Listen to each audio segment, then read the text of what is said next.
Bien, dans cette vidéo, nous allons continuer avec la découverte de SurveyMonkey et nous allons créer donc un nouveau sondage. Alors on va reprendre le sondage en mode conception que nous avions déjà fait pour aller découvrir un petit peu les possibilités que nous avons sur la partie gauche ici. Donc tout ce qu'on peut avoir. Alors on va le passer en revue. Le premier ici, alors vous pouvez bien sûr ici fermer ou ouvrir ce menu. Vous avez ici une banque de questions. Vous voyez, c'est utiliser nos questions certifiées par des spécialistes en méthodologie pour limiter le biais et obtenir des réponses plus précises. Si vous voulez en savoir plus, on va ouvrir dans un nouvel onglet. Vous allez tomber sur ce qu'on a vu dans la précédente vidéo, c'est-à-dire le centre d'aide, mais orienté sur les banques de questions. Par exemple, toutes les catégories, qu'est-ce que... Voilà, je vous laisse découvrir un petit peu. Ce sont des questions qui peuvent vous inspirer pour votre sondage. D'accord? En fonction, bien sûr, de la thématique. Ensuite, nous avons les outils de conception. Alors, vous avez atteint la limite de 10 questions de votre abonnement, passez à... Voilà, évidemment, là, il faut passer à la version payante. Donc, du coup, on va créer un nouveau sondage, en fait. Voilà. Ça va être plus simple. Et on va créer un sondage à partir de 0. Vous voyez, je vous avais dit dans la précédente vidéo qu'on avait deux possibilités, mais là on en a une troisième, c'est copier un sondage existant, comme je vous l'avais dit, puisque nous avons déjà un sondage. Là on va créer un sondage à partir de 0.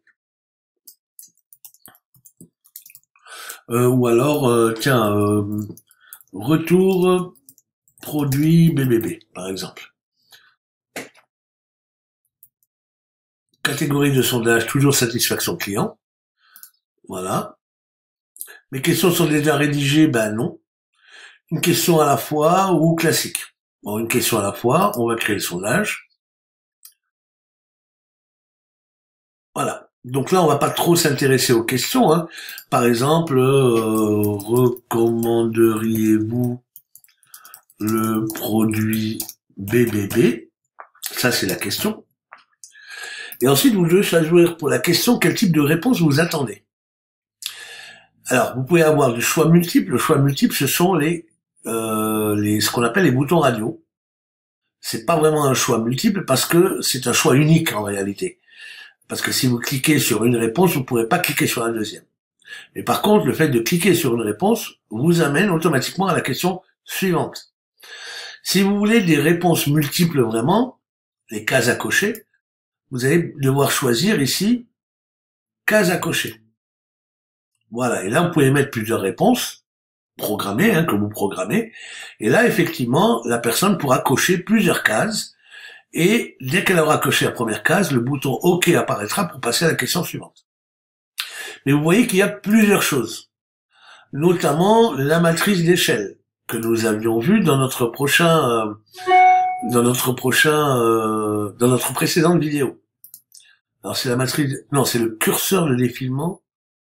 On peut utiliser un curseur aussi de défilement de 0 à 100. Le centre serait 50 par exemple, voilà. Et on fait enregistrer. Qu'est-ce que c'est qu'un curseur de défilement? Ben voilà, c'est ça. Recommandez-vous le produit 0 à 100. Donc la personne pourra mettre le curseur là où il le veut. Ok? Option, bien sûr, exiger une réponse à cette question. Vous pouvez faire du speed testing, des tests AB, mais c'est payant. Et donc voilà, on a commencé à poser la première question. On va retourner ici à notre menu de gauche.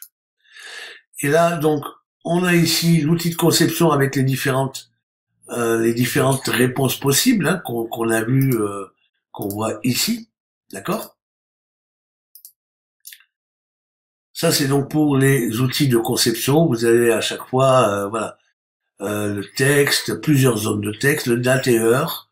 Voilà comment c'est présenté. Si vous mettez un champ de réponse en date et heure, une image, vous allez insérer une image dans votre sondage. Ça, vous pouvez le faire aussi. Tout ce qui est en gris est disponible dans la version gratuite. Tout ce qui est en jaune est réservé à la version payante. Ok? Alors là, vous avez quelque chose d'intéressant, c'est l'aspect de votre sondage qu'on a un petit peu regardé tout à l'heure, avec la possibilité d'insérer un logo, la possibilité d'insérer un pied de page. Donc là, le pied de page, il y a ici optimiser, c'est ça le pied de page, hein. Optimiser par SurveyMonkey, créer un sondage en quelques clics, ça leur fait leur pub. C'est le modèle économique du gratuit, hein, évidemment. Donc là, si vous voulez le masquer, c'est en jaune, donc c'est une version, il faut passer par le payant. D'accord? Vous le voyez ici. Le seul en gris, donc gratuit, est de laisser le logo. Si vous voulez le mettre en discret ou aucun, et ben là, il faut passer, le cadenas, faut passer par la version, pardon, c'est des mails qui arrivent, il faut passer par la version payante. Ok? Alors, vous avez le pied de page, mais vous avez aussi les polices de caractères que vous pouvez modifier. Vous voyez, ici, vous avez toutes les polices de Google, en fait, hein, qui sont disponibles pour les titres, pour les questions, pour les choix de réponse. Vous allez pouvoir tout choisir. Dans la version payante, toujours, hein. La mise en page, ben là, vous voyez, il est centré à droite, éléments partiels, entiers, là, il y a du choix, mais tout est payant. Et l'arrière-plan, puisque vous pourrez mettre une image en arrière-plan dans la version payante. D'accord? Le choix des couleurs, des modèles de couleurs aussi, pour adapter les couleurs de votre sondage à votre design de site, si vous insérez le sondage dans votre site. Donc voilà pour la partie ici design. Et vous avez ici un onglet thème aussi. Alors le thème, c'est pareil, si vous voulez créer un thème personnalisé, c'est payant. Sinon, vous avez plein de thèmes. On avait utilisé le monochrome, il me semble, dans la vidéo précédente pour montrer comment se présente donc le sondage. Hein, il se présentera comme ça. Vous avez des modèles avec des images en fond, voilà, comme une image de gratte-ciel, comme la rosée du matin. Donc là, je vous laisse découvrir. Là, ça peut être intéressant un petit peu pour... voilà. Alors, vous en avez beaucoup qui sont payants. Par exemple, les crayons. C'est pas mal aussi pour un sondage, les crayons, mais là, c'est payant. Ok? Alors, on va revenir sur du gratuit, on va rester sur le gratuit, là, voilà. Dès qu'on rajoute une fonctionnalité payante, elle va s'afficher ici. Hein.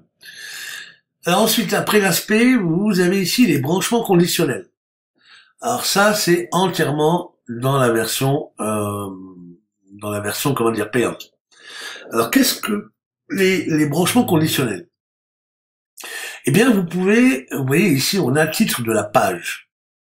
Ça veut dire aussi qu'on peut ajouter, on peut copier la page et on peut ajouter une page. D'accord? Vous avez tout en bas, donc ici, nouvelle page. Donc, je peux créer une page 2 du même sondage. Vous voyez, ici, c'est la page 2 maintenant. Donc, je vais avoir page 1 et page 2. Les branchements conditionnels, et je peux avoir comme ça plusieurs pages, hein. Alors, toutes les pages, voilà, ici j'en ai 3, toutes les pages ne seront pas forcément visibles, mais si je suis sur la page 1 et que j'ai une question, par exemple la question choisissez votre plus gros souci, par exemple. Le plus gros souci, donc on veut une seule réponse, donc le choix multiple c'est bien parce que ça implique une seule réponse. Alors on va dire la réponse A, la réponse B, la réponse C, et puis je peux continuer comme ça. Ok. Là, on va déjà enregistrer cette question pour voir comment elle se présente. Elle se présente comme ça. Le branchement conditionnel va nous permettre, par exemple, de dire, si la personne clique sur le A, l'amener sur la page 2. S'il clique sur le B, l'amener sur la page 3, dans laquelle il y aura des questions liées à ce qu'il a coché. D'accord? Vous avez le branchement conditionnel sur une page, l'attribution aléatoire des pages, attribution aléatoire des questions, des blocs. Là, vous avez un bloc de questions. Des quotas et des variables personnalisées, je ne rentrerai pas dans ces détails-là parce que je les utilise jamais. Voilà donc pour les branchements conditionnels. En sachant que, par exemple là, si je dis branchement conditionnel sur cette question, je vais dire, si c'est la réponse A, choisir la page 2. En haut de page ou au milieu de la page, en fonction, s'il y a plusieurs questions sur la page, je vais annuler. On va aller dans la page 2, voilà, et on va poser 2 questions. Alors ça c'est question 1, choix multiple, 1, 2 par exemple, hein. Et on va, ok. Voilà, donc là j'ai la question 1. Nouvelle question, ça va être la question 2. Alors évidemment, il y a un numéro, ici c'est la question 4 en réalité, parce que c'est le sondage dans sa globalité, hein. Donc là aussi, petit a, petit b, on valide la question, on enregistre. Voilà. Et on revient sur notre page 1 maintenant, ici. Voilà, et on va faire le branchement conditionnel en fonction de. Donc ici, en fonction du A, B, C, on dit que si c'est A, si la personne clique sur A, on l'envoie sur la page 2, sur la question 1. S'il clique sur la page B, on l'envoie sur la page 2, mais sur la question 2, etc. Vous voyez? Donc, vous pouvez faire des branchements conditionnels comme ça. C'est une fonctionnalité assez puissante pour faire des sondages vraiment élaborés et personnalisés. Vous allez pouvoir cibler vraiment en fonction des réponses. Vous allez pouvoir poser d'autres réponses, etc. Ce sont les branchements conditionnels. D'accord? Donc là, on a vu les branchements conditionnels. Voyons maintenant les options. Alors là, vous avez tout un tas d'options. Vous avez la partie quiz qui peut être intéressante si vous l'activez, puisque les quiz sont un peu comme un jeu de questions-réponses.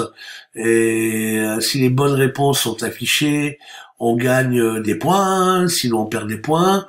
Voilà, vous pouvez passer en mode quiz votre sondage. Le titre du sondage, le titre, je vous rappelle, c'est ici. D'accord? Non, c'est ça le titre du sondage. Retour produit BBB. Si je désactive, j'aurai pas, voilà, ce titre. D'accord? Le lien de sortie. Alors, le lien de sortie, qu'est-ce que c'est? Le lien de sortie, vous l'avez à la fin du sondage.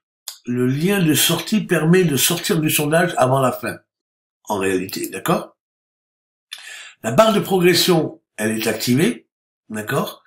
Vous avez ici 0 sur 4 ont obtenu une réponse. Donc en fonction de vos réponses, le 0 va évoluer ici. C'est la barre de progression du sondage. Les titres de page. Alors là, c'est pareil, si on retourne à la page 1, ici, on peut mettre un titre de page qui sera constitué de deux choses, d'un titre, le titre, et puis la description. Voilà. Donc si je regarde mon sondage maintenant, on a le titre de sondage, le titre et la description. D'accord? Donc ce qui veut dire aussi que les titres de page, on peut les supprimer et on ne garde que la description. D'accord? Numérotation des pages, ben là vous le voyez, hein, page 1, page 2, page 3. Donc là, hop, on peut cliquer dessus, page 1 titre, page 2, page 3, ou pas. Numérotation des questions c'est activé, on le voit, question 1. Astérix pour les questions obligatoires, donc ça c'est l'astérix au début. Et la langue en français. Ok, ça ce sont pour les options. Enfin, vous avez les formats du sondage, on en a parlé un petit peu. Une question à la fois. Le classique. Alors le classique, là, si vous faites l'aperçu en classique, vous allez voir que le sondage, en fait, toutes les questions sont affichées directement. Vous voyez? Voilà, on a nos différentes questions. Si je clique sur le A, ben voilà, je fais suivant, on arrive sur la page 2, etc. Ok? Ah oui, ça nécessite voilà une réponse. Voilà, je fais suivant et on arrive voilà sur la page 2 qui est la question 3 et la question 4. Vous voyez, il n'y a pas de basculement d'une réponse à une autre. C'est toujours page suivante, page suivante. On va revenir dans la conception. Donc ça, c'est la différence entre le format une question à la fois, beaucoup plus intéressante, avec le bouton OK ou suivant d'ailleurs. Ici, on a vu que dans la précédente vidéo, on a vu que quand une question était répondue, on avait un bouton avec OK. On pourrait très bien mettre un bouton suivant, avec 3 points de suspension. Ça pose pas de problème, d'accord? Le classique, on a vu que c'est pas vraiment intéressant parce que toutes les questions sont sur la même page. Par contre, la conversation en bêta, ça c'est sympa. Alors, supprimer des pages pour respecter la limite, oui, alors bien sûr, on va supprimer les pages. Hein. Alors, la page 2, la page 2, comment je supprime la page? Supprimer la page. Voilà. Et je supprime la page, oui. Donc là, je n'ai plus que 2 pages, c'est ça. Donc la page 2, j'y suis et je la supprime aussi. Voilà, je n'ai plus qu'une seule page. Donc là, qu'est-ce qu'il nous dit pour la conversation? Passer au thème simple par défaut. Ah oui, évidemment. Donc les thèmes, on a vu que c'est l'aspect. Et donc au niveau des thèmes, simple par défaut. Modèle standard, épuré, alors modèle thème standard, non, c'est une fonctionnalité payante.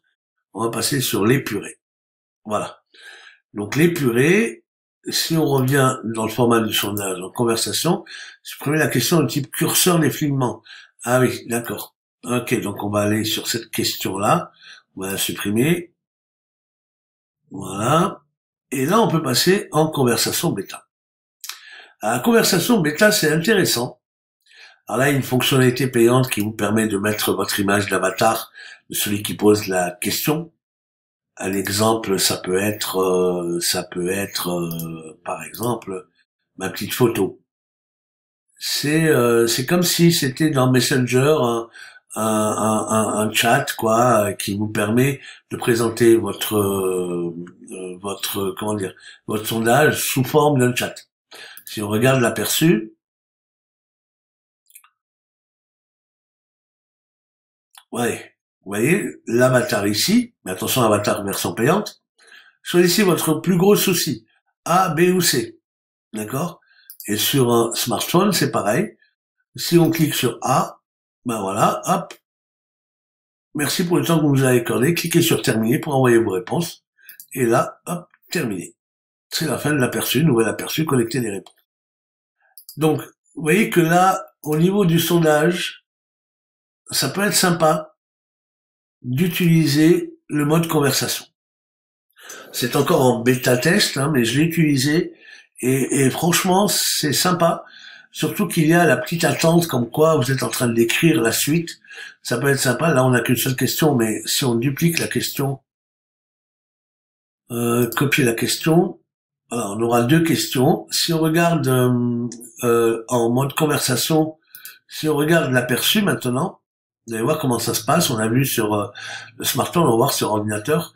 Regardez, quand je vais cliquer sur une réponse, il va y avoir les 3 points de suspension, comme si j'étais en train d'écrire, en fait. Vous voyez les 3 points là? Choisissez votre plus gros souci. Hop, ah. Et là, j'écris. Merci pour le temps accordé. Cliquez sur terminer, etc. Donc c'est plutôt sympa d'avoir ce format de sondage, d'accord, en mode conversation. Après, c'est suivant les sondages que vous faites, etc. Là, vous avez les fonctionnalités payantes, d'accord. Là, vous avez les questions supprimées que vous pourrez réactiver. Et enfin, vous pouvez imprimer le sondage, optimiser pour l'impression, d'accord, inclure les images, le titre, etc., format du papier, orientation, et vous pouvez télécharger le PDF pour l'imprimer. Si je me mets en A4, par exemple, inclure les images s'il y en a, numéro de page, imprimer sans les sauts de page, télécharger le PDF. Ah oui, c'est une version payante, encore une fois. C'est pas ça. Bon, bref, voilà. Vous voyez que vous pouvez très bien utiliser la version gratuite, hein, pour résumer, de SurveyMonkey, avec les limitations que je vous ai montrées. Mais après, quand vous intégrez un sondage sur ici votre site, ben écoutez, la version gratuite me semble bien, quoi. Sauf que évidemment, dans la version gratuite, vous ne pourrez pas exporter les résultats. Donc si vous voulez après les importer, par exemple, parce que si vous demandez aux gens de laisser leur prénom et leur adresse email, par exemple, pour collecter collecter les réponses, non, ça c'est fait, analyser. Ah oui, mais ça c'est le sondage BBB. On va retourner sur le sondage AAA de tout à l'heure, voilà. Analyser les résultats. Si vous avez pris soin en dernière question de demander le prénom et l'adresse mail de la personne, même si vous vous adressez à des clients dont vous avez déjà ces coordonnées, ça serait intéressant effectivement de pouvoir exporter les résultats, fichier d'exportation, mais vous le voyez, c'est une fonctionnalité payante. D'accord? Et après, vous pouvez aussi, si vous n'avez pas trop de réponses, vous pouvez aussi analyser vos résultats directement ici, parce que vous avez vu que produit BBB, j'aimerais retourner sur le produit AAA. Ah, voilà, c'est ça. Je m'étais trompé. Voilà, donc là, nous avons des résultats. Vous voyez, donc vous allez avoir des résultats comme ça, sous forme graphique ou sous forme chiffrée. Vous allez pouvoir regarder les résultats, les réponses individuelles et les données exploitables et les tendances. Ça, vous aurez quelque chose, si vous avez beaucoup de réponses, évidemment, plus vous aurez de réponses, plus les tendances seront intéressantes. Vous voyez? Là, vous aurez des tendances comme ça en fonction des réponses.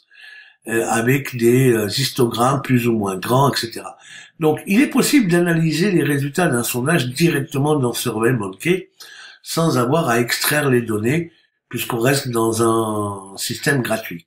Le jour où vous vous sentirez, c'est ce que je dis toujours pour ces modèles économiques de gratuit qui proposent du payant derrière, utilisez toujours le gratuit tant que ça vous sert et tant que vous ne vous sentez, tant que vous ne vous sentez pas, comment dirais-je, à l'étroit. Le jour où vous commencez à vous sentir à l'étroit, passez sur un abonnement payant. Mais là, vous aurez les moyens de le faire. Donc, à ce moment-là, ce sera le bon moment. Je vous remercie de votre attention et d'avoir suivi ces 3 vidéos sur la présentation de SurveyMonkey, dont j'espère vous ferez bon usage. À très bientôt.